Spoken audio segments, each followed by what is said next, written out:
Very pleased to be joined now by Marlon Chito Vera up against Frankie Edgar this weekend. What an exciting fight this one is. You're a guy who loves to fight. When a guy like Frankie's standing across from you, is this the kind of fight that makes you go, yes, let's do this? Yeah, when they called me for the opportunity, I was like, there's sometimes you just can't ask for something bigger or better. And I'm gonna be honest to you, like, is this one is specific? It doesn't matter about him or who's in front of me. It's just the location. MSG. I wake up every morning thinking I'm gonna perform in MSG, and I was like, doesn't matter. Can be a newcomer, can be for the belt. It just doesn't matter. It's a special moment. It's huge for myself, and I cannot wrap around my head I'm gonna kick somebody's ass in Madison Square Garden. That's huge. What was your favorite MSG memory as a kid? Was there a moment that just like that did it for you that you're like, okay, one day this is going to be me?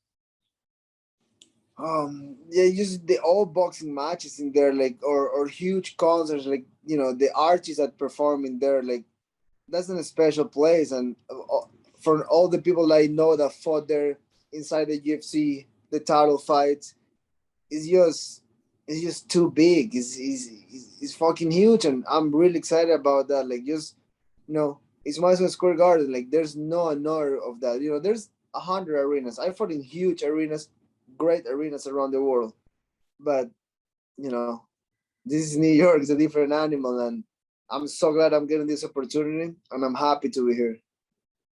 How do you feel about this card? It feels like as it goes, maybe it's going to be the best card of the year. It's a fun card. It's a pretty fun card. Last week, the last two fights were pretty good, but I just think this one is pretty stacked. Especially the way Usman is being dominant. You got the common event, the rematch between Wei and Namajunas, which is huge, just because what they bring to the table, and then Gaethje Chandler is another banger. And then me and Frankie right there. So it's a pretty damn good card. As an MMA fan, I want to sit down and watch it, but I'd rather be fighting on there. Are you happy with where the sport is right now? I feel like there was a fight to get the sport in New York for a long time. And now that it's there, it's like, well, we've had some pretty epic ones. We've had McGregor there, we've had Masvidal and Diaz there. Donald Trump was in the building. It was crazy. Are you happy with the way the sport is? Is it the way that it's like blowing up everywhere in the world, South America as well? Yeah, it's getting bigger. I think it's almost like every week you have a new thing to talk about. You have a new star. You have the new guy that is either talking shit and winning in extremely fashion, or you got the guy that don't say a word and have like 10 wins in a row. Like, the sport is getting bigger every week, and then you keep seeing a new guy coming up, a new guy. Like, the level right now, like, if you're a professional fighter and you are signed to the UFC and you're fucking around, you're gonna get your ass kicked. There's no way on planet Earth you cannot be 100% focused and things can go sideways. Like, right now, the level is so high that you have to be on top of your game. You have to be doing everything possible to win a fight, because anybody can take your spot at any given night. So just that alone just make me wake up every morning thinking about it. I need to get it done. I need to go work hard. I need to push myself. So I'm excited about where we're at. Every time you go in there, it's fun. The fans love you for it, but more than ever, because do you feel the sport maybe owes you a bit more luck because you had a couple of decisions? Song Yadong, the maybe was not right. So more than ever, you're not wanting to let it go the distance. Yeah, well, I never go to a fight thinking like, oh, my opponent is from this town. I have to finish him, because every fight I see somebody try to finish somebody, it just don't happen. I feel like all my finishes came from just letting it go. Uh, I'm. It's weird. It's kind of like contradictory the way I see it, because I'm never looking for a finish, but I'm always looking. Like, I'm not in there to, okay, I'm gonna just take him down and just win by decision and stay out of the fire. I like to face fire with fire, and something's gonna happen from there. And I always expect not to be burned, but you know, I'm a fighter. I'm gonna fight, and I also feel like I'm pretty smart when I'm in the pocket. I'm not just taking one to give you one. I'm trying to make you miss so I can hurt you, and I'm not there for win by a little bit. I'm there to take your head off, and that's what helped me a lot, you know. We all know Frankie's not afraid to take any damage. He's not afraid to stand in the pocket and trade, right? But is that your plan, just to be smarter than him here? I just think it's just my time, you know. I got the experience. I'm younger, you know, and I still seeing this as a fight, you know. You can wake up every morning and do everything right, and I can guarantee you can still losing. So I have to still walk in the walk. I have to still fighting. I have to still finding a way to that night make it happen, because it doesn't really matter. Like, it doesn't really matter how hard you train. Doesn't really matter if you take care of yourself and you eat correctly. If that night you give up, if that night you just, you know, you fucked up, you're fucked. Like, it's fighting. It's not a pretty sport. It's not a cool thing. It's, you know, it's a fucking fight. I like to fight, but you know, there's easier and better things to do out there. But this is what I choose to do. So that night, I have to be on. Doesn't matter. That's why you will see every weekend a guy with excuse. My coach didn't come on time. My nutritionist gave me bad chicken. No, fuck off. That night you didn't pull the trigger and you wasn't on. How you get there? Doesn't matter. You have to figure it out. I figured it out all the time. Do you think about the rankings? Are you okay with where you're at right now at 13? Like, how big of a deal is it for you? Does this put you top 10, well, maybe top 8, top 7 with a win over Frankie?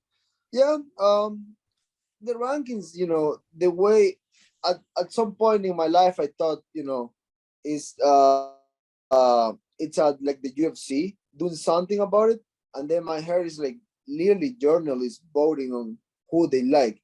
So then it gets weird, because we can tell some journalists like some people more than others, which I understand. But like, there's one thing that do not make sense to me. Sometimes you see let's say number 10 beating number 5. How in the fuck you don't take the numbers 5 right away? It's like you go 6 or 7. Like, it makes no sense. You just take the guys ahead off. Why you don't took the spot? So those things, it just don't make sense. And just then you see some guys that are still the rankings 3 or 4 losses in a row, and it's still in the position. So I'm like, okay, are these popularity contests, or is real fighting? But in the other side, at the end of the day, you win those 2 or 3 right fights.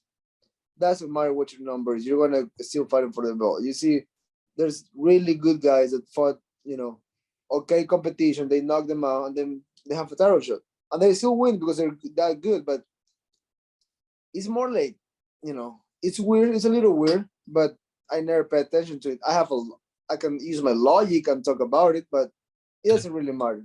You know, the only thing that we have to do is win. Were you looking at the Petr Yan fight last weekend, and were you looking at a guy that I'm going to fight him one day? Were you impressed with him? He looked pretty great. They both look pretty great. I personally think Sandhagen is almost too big for the division. I think he will look better at 45. That's just my personal opinion. He's almost too tall for the division. Like he was hitting Yan with shots that I'm like, wow. If he will be a more compact guy, probably would put him out. Both guys are very high level, and again, that's one of the reasons I wake up every morning and get all my job done. You know, I don't say like, oh, today my neck hurt. Like, I'm pushing all the time. Like, I'm working, and I know I'm gonna face those guys, and I know it's gonna be a hard fight. You know, you you won't go and fight those guys and have an easy night. You know, could happen, but most likely it's gonna be a hard day in the office, and I'm looking forward to that. I really want to get in there with them, and you know, everything started this weekend. I put Frankie out the way I see it in my mind. I'm gonna fight those guys soon. Does Yan beat Sterling again? Oh, guarantee. Yan is a fighter. He's a dog, and I respect that. He's not my friend. I'm on the day I have to match against him. I'm like, fuck you. It's my family or yours, and I like my family more than yours. So it is what it is. It's fighting. But from the outside, if I'm a real man, I recognize he's a fighter. He's a dog. He comes to fight. Starling is a good athlete. He's a good wrestler, you know. But look, you just go and rewatch his fights. The fights he lose, it was because he couldn't figure it out, and then he just gave up, or he got KO. With you, you cannot stop, that you just get KO, right? But it's also your fault. You don't get caught. You just get knocked the fuck out. So that getting caught thing, I don't believe in that. It's either you're there or you're not there. And I don't like the guy. I personally don't like him. But he have the belt, but he's he should be more of a man and be like, I gotta give, and stop thinking he's a champion, because he's not. It was illegal knee. We all know that, but he was losing that fight, and he wasn't going anywhere. Pretty dumb on Jan's side to throw the knee. You should know the rules by now. So you fucked up. Now you're the interim champ for that mistake. Do you like the rules? Would you like to see them change that rule?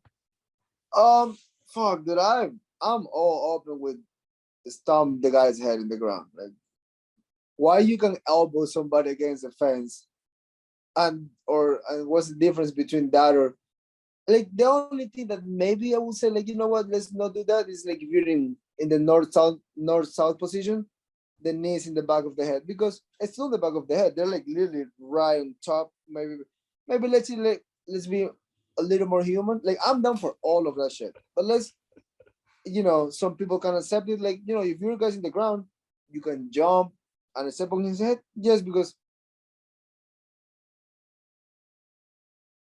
can watch at home. But it should be like the elbows. If you're a mount, okay, don't go down. You can go like that. It's the same thing with the knees. You can go up, down from side control. Just don't do it the other way. Should be the same rule with the elbows. And then, like, why cannot, if you are on one knee passing my guard, why cannot up kick in the face? It's kind of like, I'm trying so hard to hit you, not in the face, that sometimes I don't hit you. It's like, let's just throw heels at the face. If you can do a spinning wheel kick like Edson Barboza against Story Etting in the stand-up, why not there? It makes no sense. And you have better fights too, because you're not so much thinking of like, the knee, the hand. It's just like, fuck it.